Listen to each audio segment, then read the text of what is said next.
Sweetheart! Here you go! Wow naman. Yan! Uy, niluto ko talaga yan para sa'yo, sweetheart, ha? Sweet naman ang sweetheart ko. Grabe. Tara, kain na tayo. Sige, kain ka lang, sweetheart.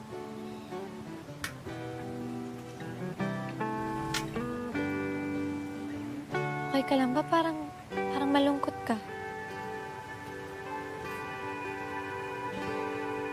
Lord, maraming salamat po sa biyayang ibinigay niyo sa amin ngayon. Thank you, Lord. Amen. Thank you, Lord! Kain na tayo! Sige na. Sige na! Beb. Gagawin mo. Ano ba? Di makapagsara sa biyaya ng Panginoon. Mikoy, di kaya yata kasali dito eh. Bakit naman? Parang Ikoy, love life ka na. Pero masyado abusado sa blessing. Tama. Oo nga. Ano naman kinalaman nun? Anong gusto mo sagot? Yung totoo? Yung kasinungalingan. Di malamang yung totoo. Siyempre. Ramboy, sabihin mo na sa kanya. Di mo. Ano ba yun? Kuya, ayoko maging bearer ng bad news ha, pero Sabihin mo sa ang kanya. napag-usapan namin ng mga boys, mga kulokoys, Yan. Sige. na para sa kasal mo, medyo 10 kilos ka na over the limit. Ha? 10 kilos over the limit? Kasal, tulay? May maximum weight? Sabi naman kayo. Eh, para din naman sa'yo yun, kuya. Ikaw ang biga doon. Lahat ng mga pogi, ikaw ang general. Tekti ka? Sarap! Sobrang sarap! Meron pang itlog na maalat!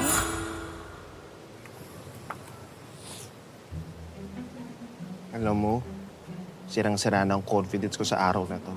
Tapos, nakikitawa ka pa. Hindi ako nakitawa, ah. Natuwa lang ako sa mga kaibigan mo, sweetheart. Tsaka ito naman, wala ka naman kailangan baguhin para sa wedding natin. Just be yourself. Hindi mo kailangan pahirapan ang sarili mo para lang sa kasal natin. Hindi naman sa pinapahirapan o pinaparusahan kong sarili ko. Ang sa akin lang naman, may punto din naman ang sinabi nila Ramboy eh. This is your special day, sweetheart. At one day, kapag pinaglalamayan na ako, Ano bang pinagsasabi mo? one day, ayoko mag-look back na may regret. Na, alam mo yun, hindi ako yung best version ng sarili ko. Habang hinaharap kita sa altar. Hello mga kapatid! Ako si Enrique Hill ng A Secret in Prague. Mas lumalalim ang sikreto sa bawat episode. Kaya pa ba? Kung kaya pa, mag-click na sa next video at mag-subscribe na sa TV5 YouTube channel. Let's go!